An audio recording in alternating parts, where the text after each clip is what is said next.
Sot do të flasim për stomatologjinë parandaluese. Në fakt, çfarë nënkupton ky term? Para se ty tek stomatologjia parandaluese do desha të nisja me një anekdotë të Nastradinit. Tregojnë se gjithmonë Nastradini e çonte djalin për t'i mbushur ujë me ato shtambat që kanë qenë njëra një kohë stambat e qeramikës, edhe sa herë që jepte shtampën në dorë, jepte edhe 2-3 pëllëmba. Edhe djali ikte duke qarë, mbushte ujë, kthehej, gjithmonë e njëjta gjë. Një ditë prej ditësh e shikon një miku i vet dhe e pyet, Nastradini Efendi thot, pse e rre djalin kur e çon për të mbushur ujë? E rrah thot që të ketë mendje dhe mos më thyej shtampën, se po e theu shtampën thot çdo bit do më japin shuplakat që t'i japin pas. Domethënë duke kaluar pjesën e Barcaletës, tani hym tek pjesa parandaluese. Parandalimi është të mos lësh diçka që të ndodhi ose të marrësh masat në kohën e duhur, parandalimin në përgjithësi. Nëse do të hym tek parandalimi ose stomatologjia parandaluese, janë të gjitha ato masa të cilat mund të përmbledhin atë pastrimin e rregull që mund të bëhet pastrimi i gurzave, kontrollin periodik që mund të bëj prindi, mund të them për fëmijën, ose vetë prindi ose fëmia tek dentisti me periudha të caktuara 1-6 muaj. Mund të jetë trajtimi me fluor, pra janë një sër masash të cilat bëhen dhe kanë si synim parandalimin e prishjeve, parandalimin e problemeve të mishrave dhe parandalimin e problemeve të ndryshme dentare. Pra të përmbledhura të gjitha këto quhen masat profilaktike stomatologjike. Në fakt, çfarë nënkupton ky term? Domethënë nën kuptimi, po them profilaksia ose parandalimi është përmbledhja e këtyre procedurave të cilat na ndihmojnë të paraprim problemeve të ndryshme dentare. Fatkeqësisht në vendin tonë, meqense stomatologjia është pothuajse private, me përjashtim të mjekëve të shkollave në Mosgopoj, të cilat vazhdojnë të ofrojnë shërbime falas për nxënësit deri në një farë moshe, çfarë ndodh? Janë më të prirur si mjekët stomatolog, dentistët, janë më të prirur të merren më tepër me mjekimin sesa me parandalimin. Njëra kohë mund të them para viteve 90, kur stomatologjia ka qenë shtetërore, kishte më tepër kontroll, kishte më tepër masa profilaktike, kishte më tepër masa parandaluese, për faktin e thjeshtë atëherë çdo gjë e paguante shteti dhe është shumë më pak e kushtueshme të parandalosh sesa të mjekosh. Ajo që ne duhet të ndërgjegjësojmë është kjo, nëse do të marrim masat parandaluese, atëherë do të kemi më pak probleme tek brezi, të paktën tek brezi i fëmijëve. Sipas statistikave, megjithëse nuk janë gjithmonë të sakta, bëhet fjalë se në Shqipëri gati 98% e fëmijëve kanë probleme me gojën dhe me dhëmbët, qofshin këta dhëmbë qumshi ose dhëmbë të përhershëm.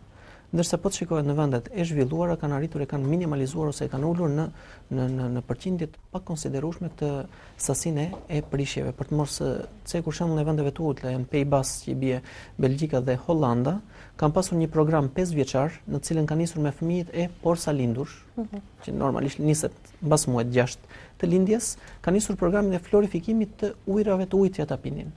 Dhe në sajt të florit që shtohet ujit, patën rezultat pasi pas një 5 vjeçari patën një brez fëmijësh në komplet të vende, të cilët nuk kishin prishje në gojë. Është e masë pozitive. Kjo po të mendohet që do kesh një brez ose do të lindë një brez i cili në kur të arrijë moshën 5 vjeçare nuk do të ketë prishje në gojë. Ndërkohë që në Shqipëri themi 98% e fëmijëve e kanë gojën plot me prishje.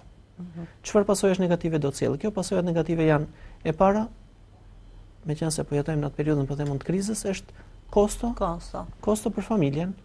E dyta, nëse do i paguaj shteti, është kosto për shtetin.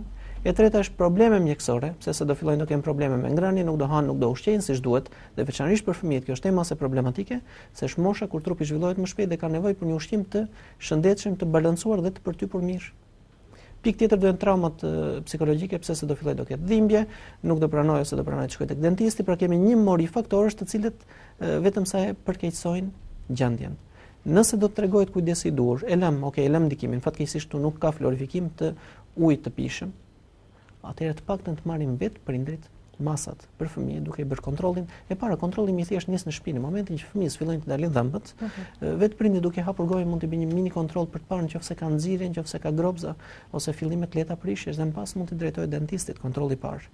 E dyta, mbas moshës 3 vjeç e gjysmë, duke marrë fëmijën, duke çuar tek dentisti, prapë mund bëhet kontrolli i dytë e me radhë, pra tham, duke kursyer kursejm kohën, kursejm atë paranë që do shpenzohet, kursejm sikletin për prindin dhe për fëmijën, vetëm me pak investim kohe dhe me pak investim papërfillshëm që mund të jetë për masat profilaktike, mund të minimalizojmë problemet. Këto janë podkapet. Megjithësisht po, masat gjitha parandaluese. nënat kanë dëshirë që t'i kenë fëmijët të shëndetshëm dhe e pse jo rendin tek farmacia për të marrë dhe vitamina stimuluese për t'i hapur orecin.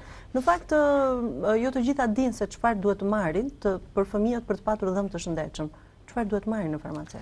Atëherë, meqense po flasim për masat parandaluese dhe meqense hym vetëm në atë kanalin e fëmijëve, ndoshta do të ishte me vend që të bënim një ndarje. Pra, masat parandaluese nuk është se janë vetëm për fëmijët. Masat parandaluese janë për fëmijët, janë edhe për të rriturit. Megjithatë, mund të cekim paraprakisht cilat janë masat parandaluese profilaktike stomatologjike për fëmijët. Masat e para parandaluese e para nis në moshën 6 ose më saktë kur fëmia mbush 6 ose 7 muajsh dhe fillojnë gradualisht të dalin dhëmbët e parë, megjithëse nuk është kohë e përcaktuar. Kjo nis tash 6 muaj, 8 muaj, mund të bëhet 10 muaj me rast se ka edhe në moshën 1 vjeçare që fillojnë të dalin dhëmbët tek fëmia, por në momentin që fillojnë të dalin dhëmbët, prindi duhet të interesohet dhe duhet fillojë të përdori solucionin e fluorit. Gjendet në pothuajse në të gjitha farmacitë solucion fluori me pika, i cili jepet në varësi të moshës, pra sa muajsh është fëmia, dhe të peshës së fëmijës, mund të jepet në përditësi, kjo jepet 2 herë në ditë.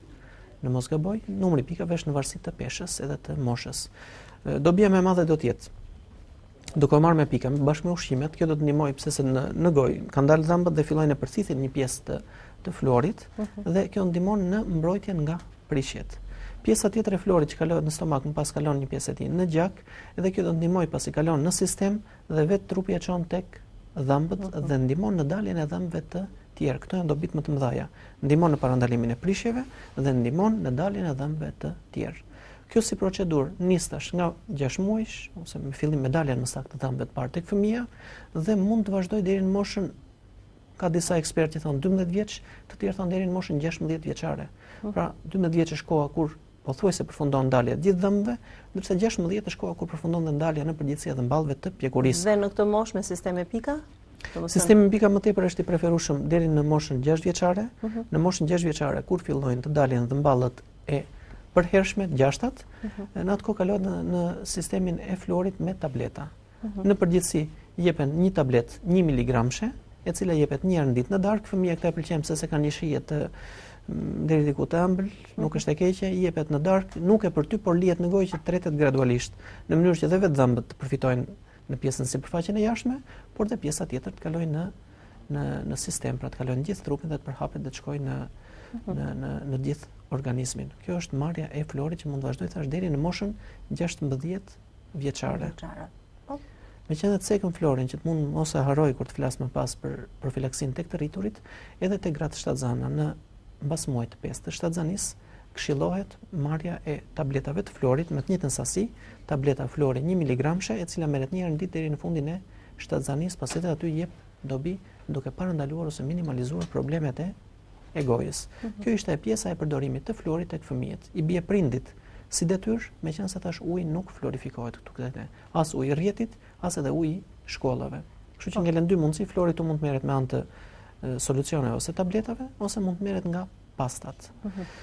Po të kapim pastaj pikën e dytë. Pa kaluar, ndalojmë sërish tek kjo pikë. Kjo tablet është në vazhdimsi apo ka tableta javor, është me javë, domethënë duhet bërë çdo mbrëmje? Atëherë tableta nuk është ilaç, është vetëm fluor. Duke mos qenë ilaç nuk ka efekte anësore, vetëm se nuk duhet kaluar në mbidozë, pasi mbidoza mund të krijojë njolla të bardha opake, pra shumë të bardha tek dhëmbët. Doza është 1 mg për mbas moshës 6 vjeçare, ndërsa para 6 vjeç ta me pika në varësi të moshës dhe të peshës. Nuk është ilaç, përdoret rregullisht dhe përdoret pa ndërprerje. Edhe nëse krijon ndërprerje për probleme të caktuara, mund të jetë ndërprerje 1 javë, 1 muaj, qoftë edhe 6 muaj, rëndësi ka që të riniset dhe të ripërdoret. Pra nuk ka një kohë të caktuar mund të themon përdorimi, e këshillueshme është që të merret çdo ditë një tablet, në mënyrë që trupi të ketë mundësinë të marrë fluorin e nevojshëm për zhvillimin qoftë të dhëmbëve, qoftë për ndikuar tek kockat e gjithë trupit. Pikë tjetër tek fëmijët që mund të jetë mas profilaktike, mas parandaluese është dhënia e edukatës larjes dhëmbëve fëmijëve. Mbas moshës në përgjithësi 3 vjeç, 3 vjeç e gjysmë që është fëmia më i zhvilluar dhe më ndërgjegjësuar dhe goja është mbushur me dhëmb, pra tashmë ka 20 dhëmb në gojë, duhet të jetë prindi i cili ose çon tek dentisti për një kontroll paraprak, megjithëse nuk ka asnjë problem fëmia. Thjesht vetëm që të ambientohet me idenë e vajtës tek dentisti, bëhet një kontroll, edhe më pas mund t'i shpjegohet aty mbi një model mënyra e larjes dhëmbëve, Ose vetë prindi mund t'i shpjegoj fëmijës mbas e ka përvetësuar këtë mënyrë nga dentisti. Vetëm se fëmia nuk lihet që t'i lajë dhëmbët vet, por duhet të jetë prindi i cili i mban dorën bashkë me furçën, që të jetë furça e duhur, pasta e duhur, dhe më pas para pasqyrës për një periudhë 2 minutëshe bëjnë larjen e dhëmbëve. Kjo mund të quhet pika e dytë. Pika e tretë mund të jetë përdorimi i këtyre gargarave të ndryshme orale, dhe të gjitha këto në kompleksitet kanë atë që quajmë masat profilaktike. Pra tham, përdorimi i florit, larja e rregullt e dhëmbëve, vajtja tek dentisti, dhe në momentin që fëmia mbush arin ose hyn në moshën 6 vjeçare, një tjetër masë shumë e nevojshme është mbushjet mbrojtëse. Në anglisht quhen fissure sealant, pra bllokues të kanaleve që kanë dhëmbët në sipërfaqe. Mosha 6 vjeçare është moshë delikate pasi fillojnë dalin dhëmballët e përhershme. 6 quhen, dalin në fundet e gojës, pra kemi majtas, djathas, lart dhe poshtë, kemi 4 të tilla që dalin në moshën 6 vjeçare. Fatkeqësisht ngatrohen me dhëmballët e përhershme, me dhëmballët e qumshit, po janë të përhershme. Pikërisht në këtë moshë, 6 vjeç e gjysmë, duhet bërë patjetër një kontroll tek mjeku stomatolog për të parë nëse kemi apo jo fillim prishjesh. Nëse kemi fillim prishjesh, ndërhyet. Nëse nuk kemi fillim prishjesh, komplet pjesa që bën përtypjen e ushqimit, duke qenë me mbushur me ato mikrokanalet, që janë shumë të përshtatshme për ngjeljen e ushqimit dhe më pas për dekompozimin, krijimin e acideve dhe fillimin e prishjes, bllokohen me një lloj mbushje që është mbushje jo traumatike. Kjo bëhet pa anestezi, pa gjelbër, pa gryerje, nuk ka as edhe një dhimbje, dhe për një periudhë gjysmore mbarojnë 4 mbushjet e këtyre dhëmballëve. Pra koha që kërkon është shumë e paktë, për më tepër është mirë që dhe fëmia të mësohet me një procedurë dentare e cila është shumë pak për të mos thënë është jo traumatike, është komode dhe mësohet të ambientojnë me idenë e vajtjes tek dentisti. Pra është e këshillueshme që tek dhëmballët që fillojnë dalin në moshën 6 vjeçare të fillojmë të bëjmë mbushjet mbrojtëse. Kjo më pas aplikohet edhe për dhëmballët e tjera që fillojnë dalin në vijim.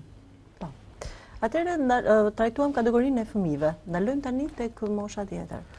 Atëherë nëse do flasim për të rritur, tek pjesa profilaktike për të rriturit janë: e para kontrolli i rregullt një në 6 muaj tek dentisti. 6 muaj është koha që mund të krijohet një prishje në gojë.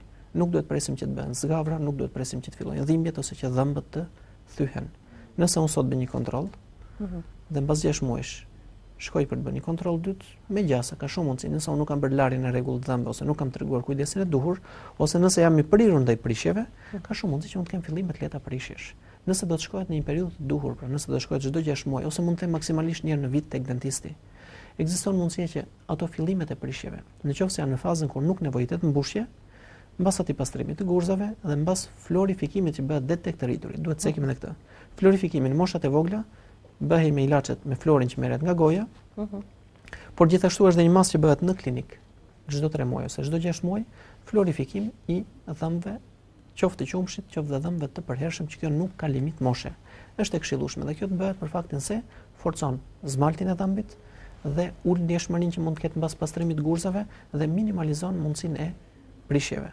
Për më tepër, nëse dentisti vë zona ku kanë filluar prishjet, ka mundësinë ta paralajmërojë pacientin duke thënë që në këtë zonë ke fillime të lehta ose ke tendencë për prishje, kështu që duke përdorur furçën më mirë ose duke treguar një higjenë më të mirë të gojës, mund të minimalizohet mundësia ose ndoshta edhe mund të evitohet prishja e atij dhëmbi. Pra kontrolli i rregullt, kontrolli periodik minimalizon problemet që mund të ketë një person. Po flas për aspektin e prishjeve. Nëse do të flasim në aspektin e problemeve të tjera dentare, mund të them për problemin e sëmundjeve ose sëmundjes së mishrave të dhëmbëve. Edhe kjo është tema e përhapur.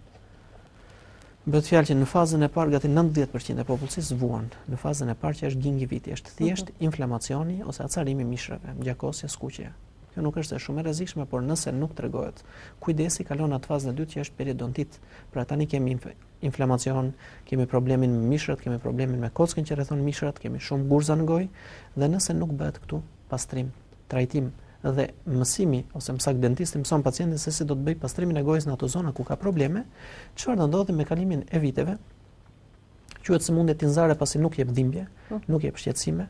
Mësojmë dhe ambientohemi me të, por me kalimin e viteve vjen një kohë që dhëmbët fillojnë të lëvizin, mund të them si puna e saj gozhdës që po ta ngulësh në gjalp, të njëjtën lëvizje fillojnë të japin dhe dhëmbët në gojë dhe detyrohesh mbas një periudhe që ndoshta mund të jetë 5 ose 10 vjet mbas fillimit të këtij shqetësimi, që dhëmbët fillojnë dhe hiqen pa pasur prishje, vetëm për faktin se struktura bazë e kockës që i mban ata në nofull nuk ekziston më. Pra nëse ky problem do të kapet në fazat e hershme të tij, ekziston mundësia të parandalohet, të trajtohet dhe të stopohet në atë fazë. Pra edhe kjo është një masë e dytë që mund të jetë masë profilaktike, pra vajtja tek mjeku, kontrolli, përcaktimi i problemeve që mund të ketë dhe më saktë marrja e teknikave të duara për ruajtjen dhe përmbajtjen e higjienës së gojës. Këto mund të jenë më shumë tek të rriturit.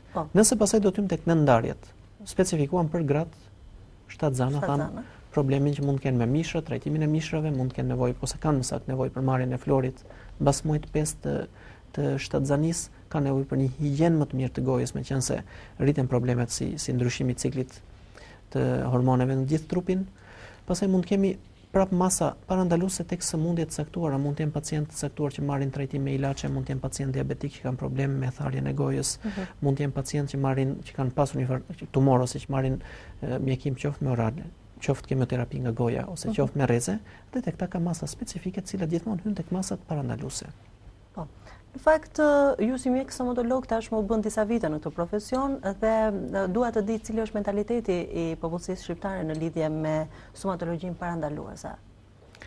Ka interesim, fatmirësisht, ka interesim më shumë nga brezi i ri ose nga prindrit e rinj, që i kanë fëmijët, moshat të vogla mund të jenë 5 vjeç, 6 vjeç, 7 vjeç. Fatmirësisht, në momentin që ne i sqarojmë rëndësinë e mbushjeve mbrojtëse, janë dhe prindit të prirur ta pranojnë. Pra kemi shpëtuar nga i mentaliteti njëra kohë që dhambi mbushet vetëm kur prishet, ose që tek dentisti shkohet vetëm kur filloi të kem dhimbje, kur e gdhin një natë pa gjumë. Fatmirësisht tani kemi shumë prindër të cilët sjellin fëmijët, kur sjellin fëmijët bëjnë kontrollin e tyre, pra bëhet shkak fëmia, por bën edhe vetë prindi kontrollin, dhe janë tema se të hapur ndaj sugjerimeve të mjekëve për këto mbushjet mbrojtëse, për florifikimin dhe tregojnë të rregullt në ndjekjen e problemeve të fëmijëve. Ndoshta është një brez i cili e ka vuajtur në kurrizin e vet dhe nuk do që fëmijët të kenë probleme të kësaj natyre. Kështu që unë them ka ndërgjegjësim, po veçanërisht te kategoria e prindërve të rinj dhe veçanërisht për fëmijët. Kjo tregon që nëse ne do të kemi ndërgjegjësim në këtë fazë, ka shumë mundësi që një 5 vjeçar ose një 10 vjeçar më pas gjendja ka për të qenë shumë më mirë dhe do të shpëtojmë nga të qenit një vend ku 98% e fëmijëve e kanë gojen plot me prishje. Më kujtohet para 3 vjetësh në një shkollë private bëm një kontroll tek fëmijët, ka qenë shkolla mesme. Dhe fatkeqësisht, bëj fjalë për fëmijë, po them mosha 11 vjeç, 12 vjeç.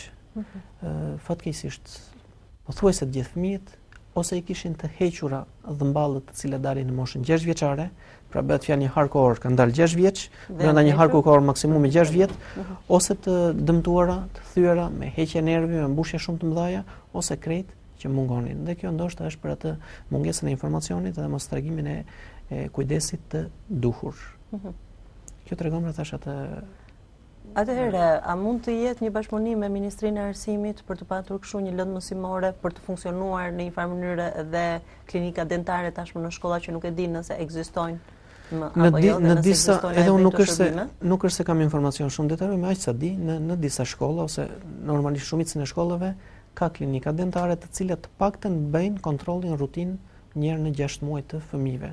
Do të ishte shumë e logjikshme që të jepej si lëndë ose më saktë të përmbledhur ato pak probleme, qoftë edhe të gojës, qoftë edhe të shëndetit në përgjithësi, t'ju jepeshin fëmijëve ndoshta jo 8 vjeçare, por ndoshta edhe që në fillore në një nivel shumë të thjeshtë në mënyrë që të mund të parandalohet problemi që në rrënj. Thash po të mendohet në plan të gjerë, do të kemi kursim thash, qoftë për personin se nuk do të ketë probleme, por do të kemi kursim edhe në rang vendi, duke minimalizuar problemet. Një tjetër aspekt është që ndoshta është pak e përqeshur, por kur preka këto vendet e ulta, Pays-Bas, pra Hollandën, edhe Belgjikën, paralelisht me uljen e nivelit të prishjeve, pikërisht për atë 5 vjeçarin pasardhës, aty u mbyllën dhe fakultetet e stomatologjisë nuk pranonin më dentist për një periudhë 5 vjeçare. Pse? Sepse kishin mbi ngarkesë me mjekët. Nëse ti arrin të minimalizosh problemet, fare mirë mund të minimalizosh edhe numrin e dentistëve në atë vend. Pra kjo është një raport që ka lidhje thash me shëndetin, ka lidhje me numrin e mjekëve, ka lidhje me gjitha këto gjëra, por kryesore është ndërgjegjësimi.